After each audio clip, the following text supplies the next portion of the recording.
My name is Arian Hopper, and I'm very honored to be with you today. It's a humbling experience to stand up here and get a chance to share some thoughts and words with you.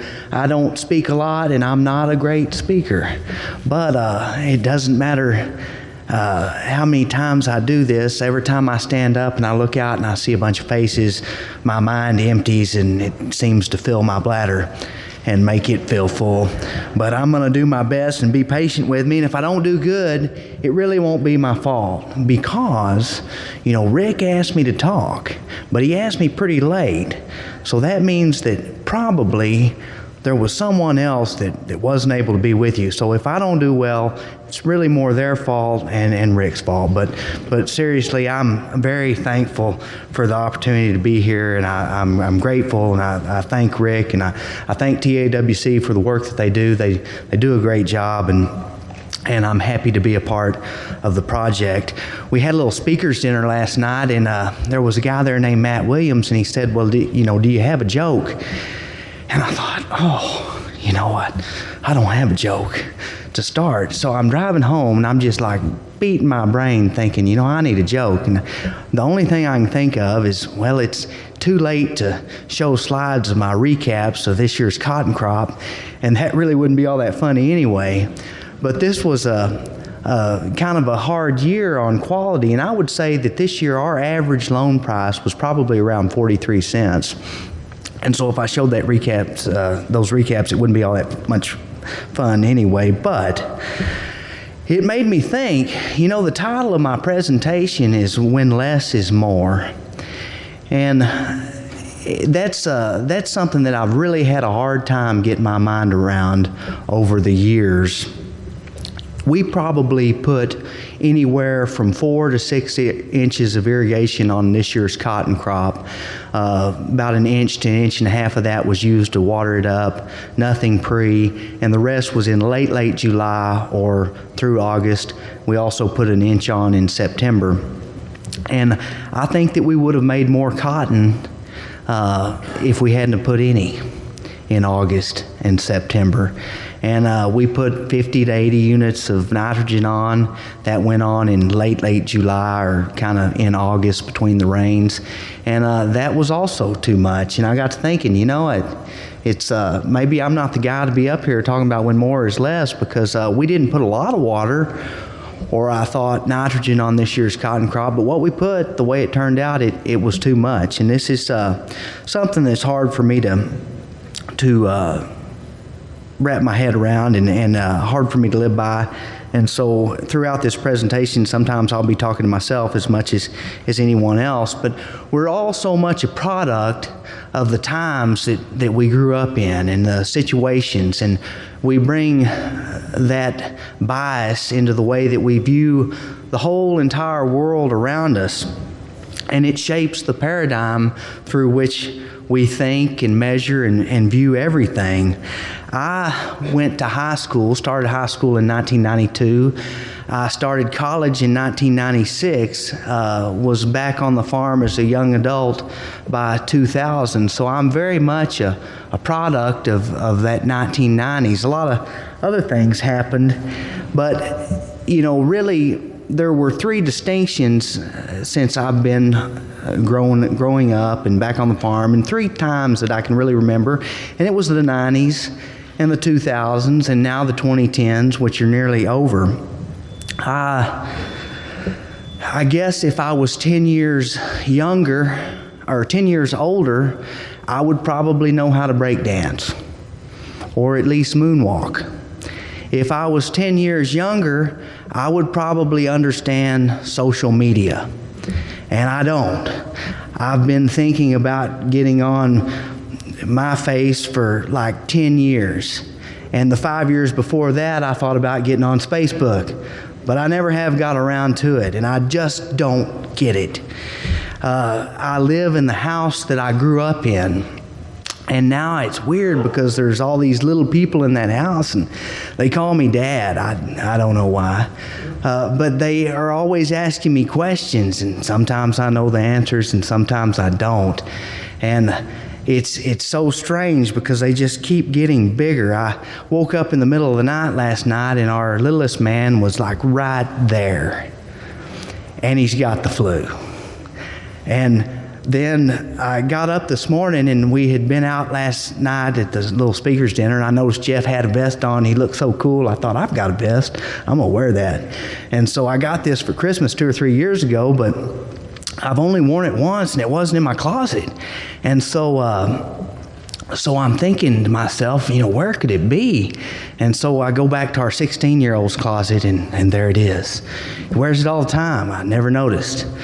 And on the way to church, I was explaining to my daughter that she did not need a phone because she's only in the 5th grade. And 5th graders just don't have that much use for a phone. And she said, well, Dad, you lived in the 20th century, and I live in the 21st century. And I said, well, honey, first of all, I'm not dead. I said, I live in the 21st century too, and Daddy has a tractor. It can drive itself. And I said, I was born in the 20th century, but I too live in the 21st century, and I do my best. I just don't always understand. But so much of what we see and frame and think is a product of the time that we grew up in. This is a picture. You have to turn it on. There it goes. He warned me about that. But then again, I was born in the 20th century. So this is a picture of our home section. These 3 sprinklers right here, which are named Norman, the Snake, and Virginia for various reasons, went up in 1992. As I said, I started high school in 1992, and that's really kind of the time that I really start remembering a lot about the farm. I was always very interested in the farm, and I remember that time and very well. And really, during that time, we were almost caught between 2 paradigms. Before that, we were very conventional farmers, and it was all fur flood irrigated. And these sprinklers represented a great innovation in technology, but it was several years before we really realized that the paradigm had shifted. And so as we went from 92 through the 90s and 98, mostly we saw that pivot as just a way to irrigate, to water. Nothing else changed. This 92 is before Roundup Ready, so most of our weed control was predicated on heavy tillage, and that didn't really match up that well with the pivot irrigation systems, not nearly as well as it did with the fur flood, because putting on a smaller volume of water and having poor infiltration, we weren't really able, by the time we let it get dry enough to perform a tillage operation, we never really could catch back up with the water. I was able to pull some yields, some APH insurance yields from that time, and I focused just on this one circle. And as you see, between 92 and 98, there wasn't corn there every year, but when there was corn, it was like a part of a circle of corn and a part of a circle of cotton. And most of the years that we had corn and cotton both, we didn't do all that well on either side. We were using more water than what we use today, but our infiltration was poor, our tillage was conventional, and really just didn't do all that well. We were basically bale and a half farmers on the cotton, the irrigated cotton, and we were basically, 7,300-pound corn growers. If we were to get to, we had a couple years there, 171 bushels, and that, was approaching 10,000 pounds.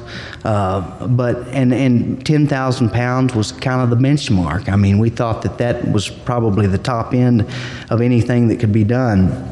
When 98 came, it was pretty disastrous for corn. Any of you that were farming at that time would remember how hot and dry 98 was, and not a good corn yield and not a good cotton yield either.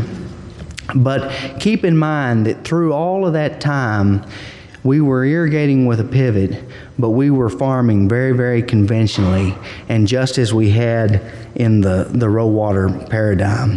What is a paradigm? A paradigm is a philosophical and theoretical framework of a scientific school or discipline within which theories, laws, and generalizations and the experiments performed in support of them are formulated. Broadly, it's a philosophical or theoretical framework of any kind, and it is everything to us in the way that we view the world around us. As I said, before 92, we were in the row water paradigm, and we furrow flood irrigated. Here's a few pictures of some of that I pulled off the internet. As we moved into the pivot, end of the row water paradigm, we didn't have a lot of water. So we went to water in every other row, and we went to doing things like furrow diking and this and that. And as we moved into the pivot paradigm, we carried those things in there. We listed and we made rows and we made furrow dikes, and we had, the Van Mar drops, and we had the socks and the LIPA. And one of the people that I have always admired the most, I don't know him all that well, but I've met him a few times, is Bill Lyle. And he was recently inducted into the Cotton Research and Development Hall of Fame, a very well-deserved thing. And, I used to watch what he did and try to pattern what we did after what he did, and those technologies were great. And one of the things that sticks out most to me is that all of his research and supported that high-frequency irrigation, 60-hour loop was the way to go. And you just heard these guys talk about slowing that pivot down and how beneficial it could be to put a deeper watering and a bigger drink. And, that's what we see now, and that's what the research says with the soil probes. But, the question is, who is right? And I believe the answer is they were both right. Because in the paradigm and the context and the day and the time in which LIPA was developed and the furrow diking was the standard, he was right. And now, with the way that we do things today and so much less tillage and the way that we do things, I think that the lower frequency and higher amount is right. But a lot of what works and doesn't work is influenced by the paradigm through which we view things and the constantly changing way that production is. I made reference to the Roundup Ready paradigm, which opened the door for many, many things. When Roundup came out, it was truly the silver bullet. I mean, it would kill just about anything, and for 20 years, it was the silver bullet. I don't know that there's anything even close to that in the pipeline.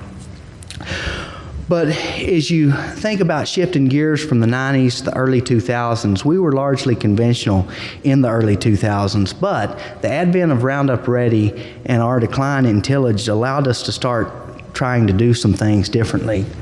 This is a picture of a cover crop, just a stripe every 30 inches of oats that was probably sown in early March. We planted into it live with something that looked like this. Some more pictures of that. Sometimes as we switched from several versions of beta software on the auto steer, it shifted our circles and it would get too close to the live stripe, which was always challenging. You didn't really want it to get too big and use too much water, but once you killed it, it died pretty fast, so it wasn't a lot of protection for a long time. We were still largely conventional. We had other mechanisms of trying to control weeds in that cover without killing it. That was sprayed with like AIM and Direx, and which burnt the oats but didn't kill them. A few close-up pictures of that. Sometimes we didn't get the oats planted in time, and they didn't get big enough, and they didn't had to still run a sand fighter, and ended up looking something like that. But the thing that we got into in that whole decade of the 2000s. And I had a friend that I went to college with that worked at the water district, and he was keeping track of what our yields were and what kind of water that we were using to grow cotton. You know, as I mentioned, in '98 we kind of stopped growing corn for about 10 years because we ran out of water. We didn't start growing corn again until 2007 because we had even less water. But it was amazing what 10 years away from that rotation did to us. But in the 10 years in the 2000s, or most of them, we were experimenting with cover crops. We were still conventionally tilling, and we were really spinning our wheels. I mean, there are people likely that are sandy enough that they don't have the infiltration problems that we have that can make that work. But for us, we would expend so much moisture trying to grow that small amount of cover, and we would start watering so early to try to overcome that, and we had extremely poor infiltration rates because of our tillage and whatnot. And what would happen is we were using 12 to 16 inches, according to the water district, to try to grow a cotton crop, and that was both pre and in season. And sometimes on a kind year, we might make a good yield, but more times on years like this one was in '04 and '05 that were kind of wetter summers, what would happen is that we would just get diseased up, and we would be watering so early in June that we would be feeding the verticillium wilt, and we'd get to fall and there was just nothing there. You'd make 600 to 800 pounds on a crop that you were trying to make 2.5 to 3 bales on. Didn't work very well. And because of this, we slowly shifted to what I like to call the no-till paradigm, where in the early days, we didn't use any cover crops. We relied solely on the residue from the previous year's crop. Few pictures of that. You see it looks quite different from where we were before. We would plant cotton straight into corn stover, tried to distribute that residue very uniformly. Sometimes we didn't do a great job with a uniform residue distribution, or it would blow around, which led us to try to sow wheat in it. And that's when we really kind of started back to doing some winter cover crops, mainly just in an attempt to pin that cover down. A little bit closer look at that. When we started using cover crops again, I was really not wanting to do that because I thought, you know, we've already done this and I know how much water it's going to use. And I still had my mind stuck in the previous paradigm that I framed all of our practices through. And I was convinced that cover cropping would not be beneficial because we would expend more water, and it was water that was precious. And cover cropping can be pretty controversial in a semi-arid climate. But what I didn't realize is after that many years in a no-till system, our infiltration rates had greatly improved. And we didn't lose near as much water to runoff and or evaporation. And it actually fit pretty well. And I can credit the NRCS and Brant Underwood with really twisting my arm to get back to looking at cover crops and working with them again. I don't think that you can make blanket statements about cover crops, and I'm not trying to cast stones at anything that anybody is doing. But for us, with our, Pullman, sandy clay loams, we had poor enough infiltration when we were conventional that the cover crops would not fit. That did, however, change. And it's funny because, as I said earlier, we stopped growing corn and then went back because we didn't have enough water and quit rotating, and we start back rotating because we have even less. But we're not actually going in circles because things change. And when we came back to growing corn, we came with a new set of tools. Now we're kind of launching into looking at the biological paradigm. You can see this little soil health circle, and where these three meet is supposed to be where soil health lives. And This is a picture that was taken this summer of some wheat that was harvested with a stripper header. And then we sowed a 6-way cover crop mix into that. There was a couple types of millets, some sun hemp, some radishes, some black-eyed peas. A little bit closer look at that. That is that after the first freeze. That's a picture of my dad. Some of you don't know him. He's 6'8". So you can tell that stuff's pretty big. Some of you that are laughing do know that he's, did I say 6 foot? I meant 5'8". But anyway, this is even scary to me, although looking at it today, it's only about 2.5 feet tall. And it's starting to break over, and those stalks are pretty spindly, and I don't really think it's going to be hard to plant in.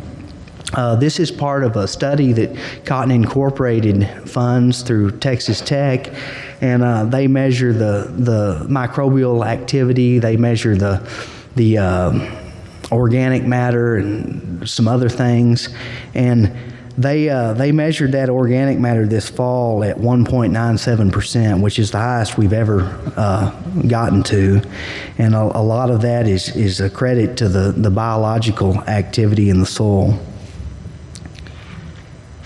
You can see those radishes in there. If you've never smelt a tillage radish when they're dying, they're a natural fumigant. They'll kill nematodes. I learned that recently. I also learned that your neighbors don't like that smell. It smells a lot like natural gas. They'll be looking for a leak, but it's kind of amazing. But when less is more, I firmly believe that less tillage equates to more fungal domination in your soil, increases in organic matter, greater aggregate stability, which leads to improved structure, increased water infiltration and holding capacity, and I could go on and on and on. But these are not links in a chain. One thing doesn't necessarily lead to the next. They're all connected. Ecology is not acausal. It is very much multi-causal. And everything in that ecosystem has strands linked to every other thing in that ecosystem. And they cannot be separated, and they cannot exist independently of one another. And for me, that was one of the hardest things to get my mind around, because I thought in the early 90s and the early 2000s, I was under the impression that we had more control of what was going on in our production systems and our cropping systems than we actually did. I did not realize, the sheer power of Mother Nature, and it's been very humbling to be a student of that. Even a relatively simple, like my daughter said, I was born in the 20th century, and they taught us about the food chain, and it's not a chain. It's a web. And even a relatively simple food web is an extremely complicated thing that a person could spend their entire life trying to understand. But getting on through that, I just want to throw in a small reminder. Those were the early 90s, the first time with pivots and the yields that we were getting with that. And when we started no-tilling kind of in the summer of 2005 and 6 and bringing wheat back into the rotation, we dropped cotton out for 3 or 4 years, and we were just doing corn and wheat. And then in 2010, brought cotton back into the mix. But in 2007 through 2016, and these are actual APH yields, and there's not a year missing off of this farm. We did have corn in 2014. I didn't include that on this circle because it was late. It was the second crop after failed cotton, on and on. But on first crop planting, these are the numbers. And you can see in 2007, we made 268 bushels dry. Really good yields. And then by 16, 178 wasn't a great year. But we're going to see kind of why that is. But if you'll look, just our APH insurance averages in this system as compared to the early 90s, plus 105 bushels on corn, plus 580 on cotton. And this is not because we were pumping more water. Matter of fact, we were using less water. But one thing that Rick Kellison told me years ago, and we have yet to really quantify this in a great way, but if you'll remember Jeff Miller's slide with the infiltration, an hour and 44 minutes compared to 18 hours, basically 10 times faster infiltration. Rick told me that in the beginning, when they started using soil probes, that they were measuring what water they were using for irrigation. They were measuring the rainfall that they got, and they were crediting a portion of that rainfall into the root zone. And at first, their assumption was that they were making use of 75% of all that rainfall. Well, it was way too high. They had the ability to measure with these probes, and the numbers wouldn't match up, and they finally had to take that number down to as low as 35% effective efficacy out of those rainfall events to make everything match up. I don't know how many of you have seen a CRP field in a rain, but you don't see much water running out of that CRP. I would say that your infiltration rate is 80% plus in that, and lose very little to evaporation. And so really, even though that we're using less irrigation water, in effect, from what we were doing back then, even though we're using 5 to 7 inches now and we were using 12 to 16 then, if you figure the difference in efficacy on that irrigation water and the increased efficacy and what you can get in the root zone from that rainfall, it's the same amount of water. It's just coming from different places. I was moving on, paradigm shift. And I've been through enough of them, you'd think that I would be ready for them to shift when they do, but it always seems like a shocker. I never really get it. I'm never really ready. But they shift because each time we shift in paradigms, it may address some things and concerns, but new problems develop and are created that it doesn't address very well, which a few years go by and necessitates another paradigm shift and a shift in our thinking, a shift in our practices. But one thing that we always have to do is consider the staying in business paradigm. I love this cat. I don't know how to say this, but you don't have a hamster anymore. And after we went many years of not rotating and continuous monoculture, our hamster was dead, and we just didn't know it. And the cat hadn't had the guts to tell us, But as I said, we went all those years in monoculture, and then in 2007 brought corn in after a 10-year hiatus back into the mix and kind of shifted to continuous no-till, and things kind of took off, and we were doing corn and wheat.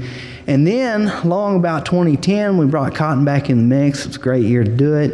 And I realized, hey, man, this wheat's terrible. We don't make any money growing wheat. Wheat is bad.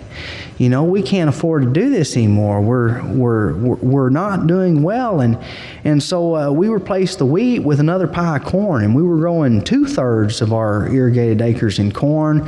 We were doing things like split planting the corn. We'd plant like a 103-day hybrid really early, and then a 117-day hybrid later. So they'd be spread out on the calendar, and then they'd be spread out even more physiologically. So you could try to have a crop peak in June, one in July with water use, and then cotton in August. Sometimes we tried sunflowers, which were neat because you could make them peak in either June, July, or August. But by and large, cotton, corn. And so we did this, and this is a picture of a 3/4 mile sprinkler with 3 242-acre pies. This is at Barwise. This is a 2.4 gallon per acre per minute pivot, and we went 3 to 4 years with the entirety of that pivot in summer crop. But we weren't making the 234 bushel APH that we had established between 2007 and 10 on this farm. We were getting down into that 180, 185 range, because instead of having, 242 acres of corn, we had 484, and half of it was corn behind corn. And then on the other pie, we would do a pie maybe reluctantly in wheat, which in essence puts a sixth of those acres in wheat on average, and then alternate that with cotton. And so a reasonable yield expectation was probably 180 bushels on those two pies of corn, and 1,000 pounds of cotton. Now you'll notice for mathematical reasons I put 500 acres because that's annualized. It's 1,000 pounds every other year. So 500 pounds every year, and I'm figuring 30 bushels of wheat. So that's 15 bushels per year annualized. And so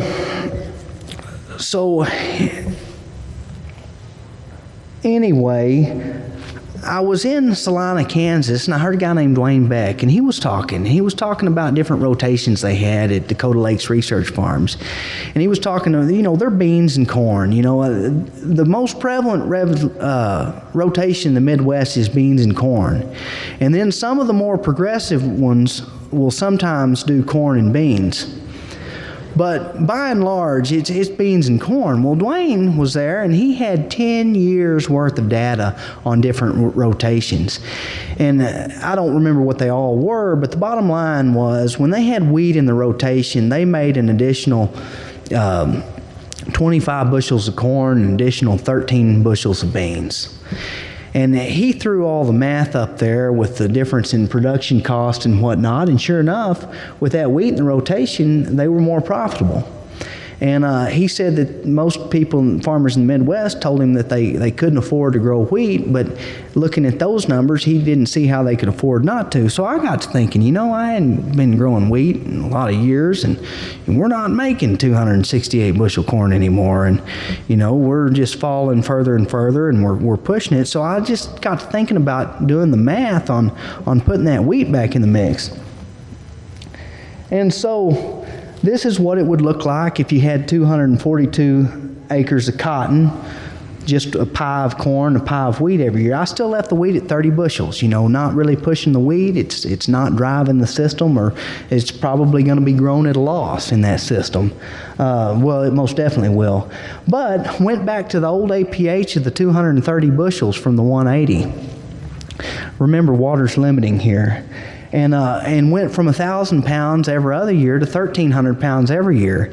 Well, when you look at the outputs of this, basically, you're growing, instead of growing 180 bushels on 484 acres, you're now growing 230 bushels on 242 acres. So there's less money there. But instead of having 2 bale cotton every other year, you've got 1,300 pound cotton every year. So quite a bit more there. And you got a little bit more wheat, although wheat's not the driver here. But the money at the bottom is about the same. So it really becomes a question of what is the difference in production cost between corn and wheat? Well, it's probably around $400 an acre. And if you figure that in, you're in essence trading 31,460 bushels of corn for an additional 387.2 bales of cotton, 3,630 bushels of wheat, and $48,400 in reduced production cost, which is at $400 an acre on 122.5 acres, which is half of one of those pies. And so it makes more money in the end to have the wheat in there if you get that increased production in the system, which I believe that you most certainly will. Well, what if corn was $7? Well, even if corn was $7, if corn's $7, well, why can't cotton be 74 cents? I had to throw that in there. And if corn's $7, then wheat's going to go up. We've got our wheat at $6.50 instead of $4.50. And I can promise you that you will spend an extra $50 an acre in fertilizer, because corn is not going to go to $7 without fertilizer going to over $400 a ton. And so now production costs are $60,600 reduced, and you're still netting more with that wheat in the mix. Even if you take corn, I'm sorry, I'm staying a slide behind. there's the $7 corn. I told you I wasn't very good at this. There's the $8 corn. At $8 corn, I'm going to use a little bit more realistic number because I really think that corn behind wheat, summer fallow, would be more like 3 bale potential. I took the price down to 70 cents from 74 in this scenario. I'm going to go with a little bit with 40 bushel wheat, which I think is very doable. I went ahead and kept the production cost here. Got those. It doesn't match the book. I'm sorry, it's not the same. But you can see that even under pretty much any price scenario, having that wheat in there and the added productivity of the rest of the system, it works. And in order, even if water wasn't limiting, we have another farm that's a 480 acre pivot, got either 360 acre pies or 240 acre pies. But if you can get an additional 25 bushels of corn production, an additional 300 pounds of cotton production, and have your wheat production at 50 bushels, the money is the same. It's also the same, as corn goes to $7. Keep in mind that I raised production cost because of the increase that would happen in fertilizer with that higher corn price. But Dwayne was right. Maybe we can afford to grow wheat, but I'll promise you, the wheat at the 30 bushels, in and of itself, will lose money on a per acre basis. But when you evaluate the whole system, it does just fine. So back to healthy soils, and soil is comprised of, like we said, the 3 components, but really that bottom one, that biological component, it reigns supreme. On the right here, my left, your right, is a picture of Lamesa. No, I'm sorry, it's Mars. And then on the my left, your right, is a picture just north of Petersburg, about 1,000 miles. But it was taken on the planet Earth. And, Earth and Mars are about the same size. Why do they look so different? It's because of life. It's because biology reigns supreme. And biology is the most powerful geological force in existence. Over short amounts of time, plants break down rock into rock fragments, and soil is nothing more than weathered rock fragments. And plants and microbes modify the soil in a way that our chisels and equipment never could. It is truly a magnificent ecosystem. We're going to have a Soil Health Symposium February 13th and 14th, and we're fortunate to have Ray Archuleta as our keynote speaker. As some of you have probably heard of Ray, and some of you probably haven't, but if you're able to join us for that, I think you're in for a real treat. But Ray makes a statement, because soil without biology is just geology. And here's, of course, some more pictures of Mars. And, it looks so much different. But that's what geology, or what soil looks like without biology, or at least without biology that we know of, or on a prolific scale. But, the soil is what couples all biological life to time and creation. It's what mates biology to geology. I look in the mirror, and I'm 40 years old now, and I don't feel that old. I don't really remember how I got this old, but I don't guess I'm really old, but I'm not young, and I'm not sure what's considered middle-aged, but I think it's me. And I look in the mirror, and my hair is turning gray, and on cold days I reach up and I feel the back of my head, and I can feel my fingers, and they're cold. Can't feel them on the side, I can feel them on top.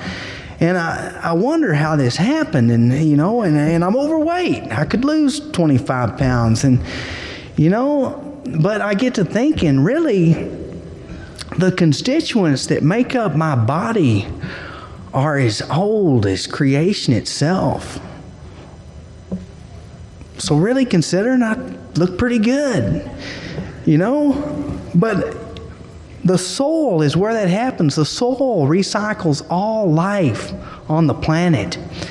When we're gone, our bodies will decompose in the soil, and the constituents that used to make up us will become something else, the law of conservation of matter. And so the next time somebody calls you a dirt bag, don't let it hurt so much. It's true. And this is not new. This is not something that we discovered in the 21st century like my daughter might think. This is something that we've always known. It's always been known. We're made out of soil, out of rocks. The soil's nothing more than weathered rock fragments, but we can't eat rocks. My dad and my folks had this dog, and he's made out of rocks too, but he tried to eat one, and he lost a tooth, one of his big canine teeth, and he looked funny without that tooth. Big old German Shepherd, but when he growls, it's not the same. But you can't eat rocks. But the soil is what marries all of life and existence together. And you can read that in Genesis when and the Lord God formed man of the dust of the ground and breathed in his nostrils the breath of life. And man became a living soul. And then after the fall, in the sweat of thy face shalt thou eat bread till thou return unto the ground. For out of it wast thou taken. For dust thou art, and unto dust shalt thou return. This has always been known. And the soil is so important and so precious. And back to when less is more. When I was younger, and I mentioned earlier that I thought we had more control over things than what we do. But when we're on the farm and we're looking at our farms, when I was younger, I only saw dirt. And I saw that as nothing more than a medium to grow plants in. And, my emphasis when I was at Tech was in soils, and I love soils, but I didn't see them as a living and vibrant ecosystem. I only saw the physical and chemical components, and I was wrong, because the soil is everything to us, and what it does and its function on this planet, and we should really, really try to foster that health and protect it. Now, I mentioned earlier that we're having the Soil Health Symposium. I'm going to put a slide in here at the end. It's also in your book. There's a number that you can call to get registered. We're really looking forward to having that. But I don't want you to think that if you're not no-till farmer or continuous no-till farmer, that this isn't for you, because we're all on a spectrum. I mean, our journey was from 1992 to now, and the trend over the last 50 years has been towards less tillage, and I expect that will continue. And most people are truly on a spectrum, and they're somewhere on that spectrum. But, I don't know any farmers that aren't employing some level of conservation. And at this time, I think that we should get a little pat on the back.